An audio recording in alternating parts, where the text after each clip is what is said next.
I was planning on just riding this one out, but I got some more shit to say. Before we get to one battle after another, I want to start by talking about a movie you probably forgot about from a few years ago, Dumb Money. This movie was about the ridiculous quasi-cult that erupted during COVID when GameStop's stock rose by some ridiculous percent, and a bunch of weirdos on Reddit were kind of responsible for the loss of maybe billions of dollars or millions of dollars and stock stuff with GameStop and then eventually Bed Bath & Beyond. I don't remember the whole exact real story. Folding Ideas has a great video explaining it and deep diving into the cult's behavior. But the key thing to know is that this was an almost unanimously straight white male-led phenomenon full of the worst types of people that hang out on Reddit. However, when it was time to make a movie about it, a lot of that changed. Aside from the main guy being played by Paul Dano, the rest of the apes involved in this bizarre online cult from Reddit are represented by a Latino single mom, a Latino young man, and an interracial lesbian couple. You might be asking, why would the films take this almost exclusively white male phenomenon where the participants liberally use slurs and then put the faces of marginalized groups at the forefront of the media that goes out to the public? And the answer is something I'm gonna call woke washing. Like whitewashing, woke washing is when Hollywood takes images that we perceive as woke or progressive or whatever and put them in places where they don't really belong for the sole purpose of washing over the actual underlying meaning of certain messages or issues around whatever media they're putting out. Woke washing disarms normie audiences of their critical engagement with media so that the story they have in mind and the politics of that story can openly conflict with each other, but no one notices and we still have a good time. In Dumb Money, the movie wants us to root for the apes, who are, again, a predominantly white online cult of weirdos. So to make that work, they give us old boy from Hamilton instead of this guy. Who are you going to help? That's what matters, because there are plenty of people to help. Now, you can't help everybody. You can't go save everybody from working a 9 to 5. They had their chance, okay? They could have got in. They could have done their DD. They could have done their research. We tried to tell them over dinner. They didn't listen. Whatever. This is something that's been happening in media forever. I'm just making up a word for something that you've already probably noticed. We see this in like the influencer content from female Israeli fighter pilots trying to promote their genocidal activity as pro-woman and feminists, etc., etc. Pretty much every black struggle type movie from the past 30 years, whether it's The Help or Driving Miss Daisy, Crash, they all employ this type of stuff. The recent Superman movie is probably the least harmful version of this, where we do thankfully see this anti-Zionist imagery that maybe could be used for something good in real life, but it's mostly toothless. Instead of the people responsible for their genocide being Israelis or Americans, it's this weird mashup of Elon Musk and Vladimir Putin stand-ins. And the only reason, here's the key thing, because it's not always bad politics that they're hiding in the movie, but they're using the presentation of good politics to basically just get us to buy into a film. So with Superman, we're coming off Zack Snyder's version, which was this weird, low-key, right-wing, objectivist version of the character. And they're like, you know what? We need Superman to be for the people again. So he's going to save women and immigrants and mice and stop up genocide, which, good. Like, that's a good thing. But we have to still recognize exactly what's happening. My favorite version of this, though, is that CIA commercial from a few years ago, which features the cisgendered millennial Latino woman. This commercial starts out with a Zora Neale Hurston quote. Zora Neale Hurston being the seminal black feminist author of Their Eyes Are Watching God. And then she goes through a checklist of BuzzFeed liberal talking points, all for the point of recruiting people to the CIA. The CIA, for those who don't know, is probably the most evil government entity responsible for so many things, so many assassinations, including many assassinations in Latin America where this woman seems to hail from. It's gross that they used her identity politics, her woke presentation to cover what the CIA is actually doing. All this said, and this is important going forward, this does not mean that these are bad pieces of media in terms of their quality or technique. In fact, to do woke washing effectively, you have to be good at what you do. I've never seen the movie Green Book, but everyone I know that has watched that movie says it's an excellent film once you get past the politics underneath. I've talked about the movie Black Panther numerous times because it's one of my favorite movies of all time, but I've also talked at length about the nefarious political messages it presents to its audience. And I want that for y'all. Because if y'all have that, you wouldn't be on my back about this fucking Leonardo DiCaprio movie. Before I start, I want to highlight some other opinions from the film from black women whose opinions about the black female characters are going to be more informed than my own. The first is Fantastic Frankie, who is quietly kind of a legend in black nerd spaces. I remember seeing her pop up on Facebook probably around a decade ago, before like black nerd media was the entity it is today. She makes a lot of media analysis content that I'm sure a lot of you will enjoy, and she makes some important arguments about variety in black female characters I definitely agree with, and is not as critical of the film as I have been thus far. On the opposite end, I want you all to check out Brooke Obi of Black Girl Watching Substack. She wrote a great essay that really illustrates the political problems of black women in this film in ways that I definitely didn't in my late night reaction that I really want to emphasize. So if you want a more detailed and historical analysis of the problem of how black women are depicted, please check her out. And I will touch on this more in the video, but she does a better job in her article. So as for that late night reaction, some of the criticism of that reaction is doo-doo water, and I'll address them. But one thing I do want to say is that at the end of the day, discussions on these black female characters should be led by black women. So I hope you all engage with their work for more specific discussions. There's a reason why I'm not a reaction streamer. While I don't necessarily regret anything I said in the stream, that is not the end-all be-all of the take I want to have on this movie. And I understand why some people came away with opinions about my thoughts on the film that aren't based in things I actually feel. What you should have came away with is the opinion that I thought One Battle After Another was a great film with some really gross elements that almost made me leave the theater. I specifically said that in the first 20 minutes, I was grossed out by depictions of black women, but after surviving that, I recognized that I was watching something good. I spent most of that hour reaction explaining and discussing why I hated that 20-minute section. And don't get me wrong, there's definitely more spice in that reaction than I wish was out there. But at the end of the day, I recognize the film's creative and technical quality while decrying its bad politics. So a lot of people saying I didn't like the movie aren't really presenting an accurate sentiment of how I felt about the film. It is a very entertaining film. I was wearing a heart rate monitor, and at the end of the movie, the monitor thought I was exercising. That's how engaged I was with what was happening in the movie. The performances are great. There's some amazing sequences. Also, I didn't realize this until researching him, but I think I'm a Paul Thomas Anderson fan. I love Magnolia. I love The Master. I love There Will Be Blood. So I got to go back and see what I missed, but also go back and see what else about this man's politics will probably piss me off. Because even after that reaction, the more I sat with this movie, the more angry I got with its messaging and the damage it's doing to certain political ideas. I may have said, fuck this movie the following day on the channel post. My bad, I'll take that part back. That's not fair to the reality of the film, nor the message I'm trying to get around analyzing and being critical about what you watch. What I should have said was fuck this film's politics, which I still very much stand behind. And the reason for that is complex. Again, go check out that Black Girl Watching essay, but I do want to engage with the concept I'm presenting of woke washing in the movie, because that's really where most of my issues lie.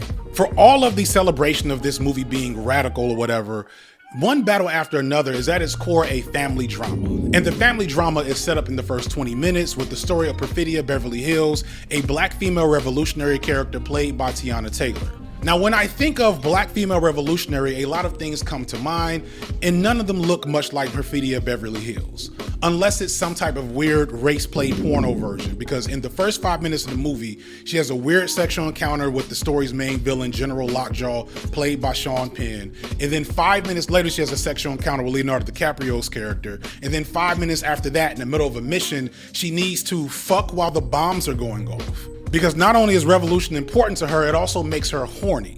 And then she has another sexual encounter with the main villain. This time, low-key, she's sexually assaulted by way of coercion. But this relationship is presented in a way throughout the movie where the audience isn't necessarily meant to see it that way. Even I had to put that together 24 hours later. Again, shout out to Fantastic Frankie, who also goes into more detail about this.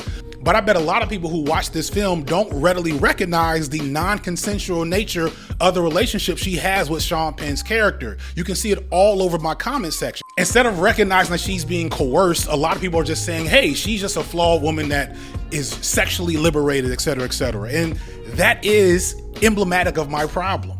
And then to top it all off, we have the brief presence of the character Jungle Pussy, played by the rapper of the same name. And she gets this cringe monologue while robbing a bank with other black women in this revolution where she keeps talking about black power and her jungle pussy before the robbery goes south. What did he say?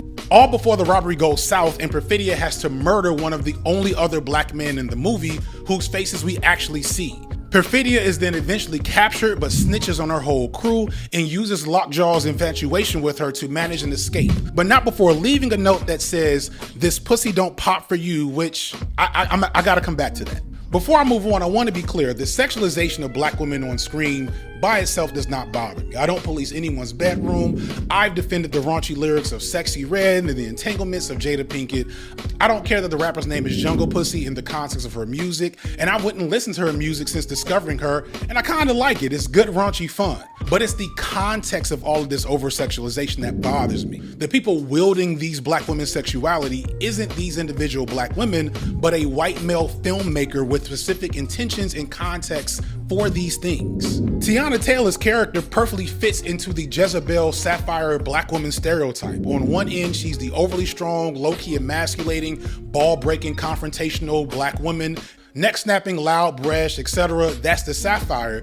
And on the other end, she's this lewd, lustful woman controlled by her libido, and she's irresistible and ultimately corrupting with her overwhelming sexuality, specifically here to white men. That's the Jezebel. A major part of the story hinges on Sean Penn's character trying to cover up his child with her because he's trying to get into this white supremacist secret society that won't allow him in, knowing that he's had an interracial child.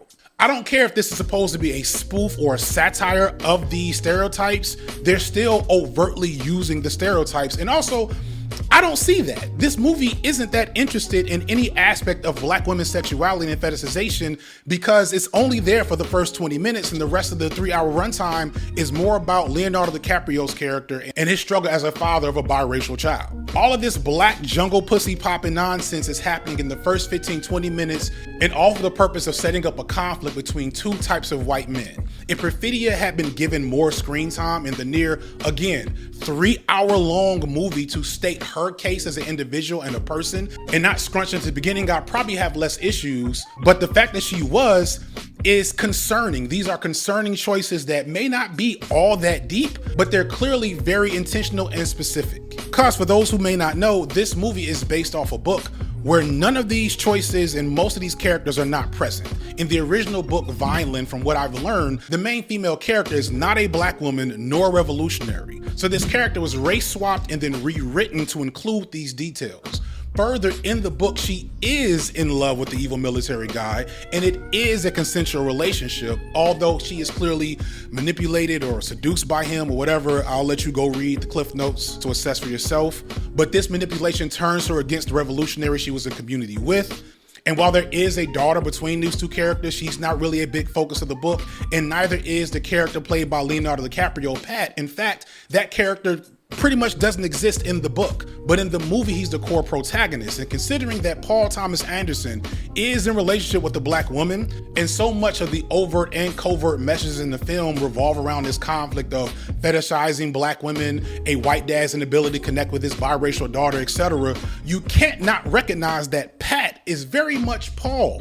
People who make art are making things connected to their opinions, beliefs, and experiences, and considering the choices of change from the original subject matter to the film, you can't not see how this is Paul Thomas Anderson working out his race play fetish shit instead of going to therapy. And that's not as exciting or possibly lucrative for a movie idea, is it? Especially a film that allegedly cost over $150 million to make for a director whose highest grossing film before now had made only around $80 million. Paul Thomas Anderson wanted to work out his shit and comment on white men's fetishizing of black women, and to do that, he fetishized black women. He even made a foil character in Lockjaw to juxtapose against his avatar, so that we see the difference between him, the hapless, over his head good guy who just wants a family with this amazing black woman, and Lockjaw, the white supremacist with a deep, grotesque fetish for black women. And on some level, there's an interesting story there, but I can't see past the damage done by having this film be so much about black women, but having the main one in question be gone for 85% of the movie to not plead her case or engage with her agency as the topic of this issue. And this is why I call it woke washing, because people can come away from this movie thinking it said something interesting and provocative about politics or black women or, interracial dating, etc.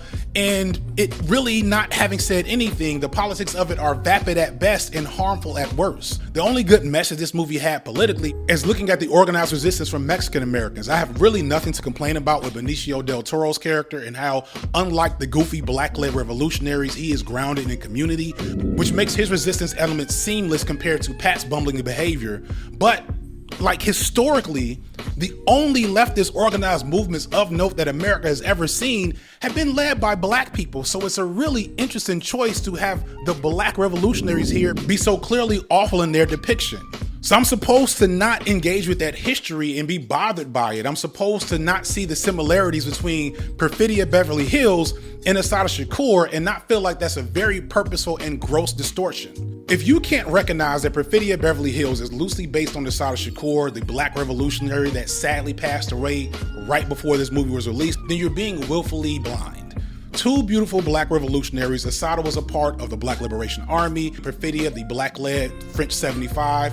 Assata was charged with the murder of a police officer for which she was innocent, Perfidia for a security guard. Assata was broken out of prison by fellow Black Liberation Army members and then fled to South America. Perfidia sold out her comrades, then fled to South America, and both left behind children that they had in the middle of all of this. While many black women revolutionary characters exist in media and video games that copy Assata's aesthetics, none have so clearly mimicked her story. And while these other depictions may be flattened stereotypes, at least they aren't leered at and fetishized in the way the film does to Perfidia. Black radical figures do not get to be represented in mainstream media much, if at all, and when they do, their real politics are usually left behind. Perfect example being Fred Hampton from a few years ago. But here it's worse. Not only are the politics not really engaged with, she's overtly turned into a conversation on racial fetishization. This is not to say that Tiana Taylor didn't do a great job in her limited amount of screen time or that there isn't anything else to the character. But the core purpose of the character is to serve as a vessel for the actualization of two white men and her daughter, hence her being in the movie for only, again, about 20 minutes. Why did we need to bring Assata Shakur into the chat for all of this nonsense? So yes, I think that's really fucking gross. People can say it's a commentary, it's a satire. Sure, I don't agree, but sure, maybe it is. That doesn't change what happened on screen. Intent doesn't change impact. I penned a great comment responding to this ideology, where they basically say that just because something is satire doesn't mean it's automatically immune from being criticized for what it actually does. If you want to make a satire for what it's like to be a voter in America, so you film yourself eating a pile of dog shit in protest or whatever, it doesn't mean that you didn't eat a pile of dog shit, and I shouldn't be grossed out by that. For a more relevant example, Kanye West's entire I Love Hitler thing is meant to be ironic. It's meant to be a commentary on how he feels being a loser or whatever the shit he's doing right now. It hasn't stopped us from recognizing how awful his behavior is. A running joke in my own community is that I am king of the blacks. And the point of that joke is how white viewers will sometimes assume that I'm the only black voice that matters on any given topic. I assume people hear me say that and get it as a joke, but to the outside looking in, I recognize that might look kind of crazy to some people. That's the risk I run for having that in-joke. So no, a character named Jungle Pussy doesn't suddenly become okay because the character is played by a rapper also named Jungle Pussy. That cringe monologue where she repeats Jungle Pussy 55 times doesn't become any less cringe because I understand the reference that it's referring to. 99% of the people will watch this movie not knowing that context. You would never say Jungle Pussy as much as I'm saying it right now in normal, polite conversation because out of context, that shit is fucking weird. And shout out to her, but she only has 100K monthly streams on Spotify. She's not a household name. So yes, that "This Pussy Don't Pop For You" note was a reference to one of her songs, but people watching the movie just see black women revolutionaries still reducing themselves to what's between their legs, still only being valid in relation to the white men they're in relationships with, and still just being a Sapphire Jezebel trope. Some have pointed out that Regina King's character and a nameless black nun serve to provide contrast to Perfidia and Jungle Pussy, and well, thank God for that. Now it's like none of this shit at the beginning of the movie ever happened. I completely forgot it now that we have this 2-minute long conversation between these two other black women. They passed the Bechdel test. Everything's okay now. I also shouldn't be bothered by any of this because Paul Thomas Anderson loves black women clearly. So because his wife is black, he probably even has black friends, he is now immune to ever being racist, and any criticism about the race politics in his movies is automatically invalid, right? Right? This is y'all argument, right? I saw this argument in the comment section from you dumb motherfuckers. Please up your game. No, seriously. Give me intelligent defense of this film, because there are things within this film's politics and its commentary that are worth discussing. But you have to get beyond your own stand-based behavior and mentality to actually get into minutia of all that where there's value to be had. There are conversations to be had about fetishism of black women and poorly thought out faux leftist revolutionaries. This movie isn't devoid of anything of value, but to me, it's much more flawed for the things that it left plain for everyone to see, at least if you understand the concept of woke washing as I presented it today. Because from what I can tell, most folks, black folks included, saw the movie and missed all of these distortions, missed all of this historical context that is being used in this awful way. They saw the aesthetics of black power and revolution and saw good representation of Mexican resistance and mapped all those features onto what is at its core a film about a man trying to connect with his daughter. And this is why I cared enough to say something, because in our modern media landscape where revolution is clearly on people's minds, we need to be even more critical about how we digest and discuss media that attempts to engage with that topic. Because from my perspective, the end result is that the real stories and ideas that inform those revolutionary aesthetics get mutilated in the process. People are comparing Assata Shakur's real life revolutionary legacy, a woman who had a child in prison, to a character who had to stop in the middle of a political bombing to have a quickie. You can still like the movie as a movie, because I do too. It's made by an expert in filmmaking and storytelling. It has great moments, great performances, and a few interesting things to say. But you can also do both. Or if you don't want to do both, let me and others do it. Stop being such a fucking stan in the comment section because somebody said something bad about your favorite filmmaker, because your favorite filmmaker accidentally put his weird racial fetishism problems on screen this time and people pointed it out. Be more secure in your enjoyment of your favorite media, understand it at a higher level so that you don't feel the knee-jerk reaction to defend it whenever it gets criticized. And maybe if you want to get better at actually analyzing and breaking down media, you might want to consume more media that does that. Some of you may not know that this is my secondary channel. My main channel, FD Signifier, does a ton of media analysis, and you can find more of that and even more media analysis on my streaming service, Nebula. For those who don't know, Nebula is created by artists like me to be a way for us to maintain a creative vision for our channels, and this means that in between crowd-pleasing videos, I can also make stuff that's more niche, like a whole video about black nerd aesthetics. If you know anything about Nebula, then you know that we've had some of the most talented and forward-thinking creators around, and because we have so much talent on our roster, we have been expanding to say, what if we give this talent the resources to go bigger and better than what they thought possible? There's the surrealist adventure Night of the Coconut, Dracula's ex-girlfriend from Philosophy Tube, or if you just want good old-fashioned video essays, we have legends like Lindsay Ellis, who only posts on Nebula and has made like 12 different exclusive videos for the site as of today. There's hours of original podcasts, travel content, history content, etc. Nebula has been developing a wealth of content and talent that can only be seen there, and most significantly is doing all of this independently. Nebula is owned by creators and funded directly through you, the viewer. We don't have any big tech dollars propping us up that we have to answer to, and we want to keep it that way so that we can continue to make the exact thing that we want to make and to be as weird and out there as we can. And to do that, we rely on your support. So to help us on this evolution, please click the link in the description or follow the QR code on the screen to sign up for a full year of Nebula for 40% off. You'll be supporting the growth not just of my channel, but of creators like me to continue to go beyond the limitations of YouTube and modern media as a whole. Thank you for watching this far into the video. Thank you to Nebula for sponsoring the video. I'm FD Signifier, and this has been Light Work.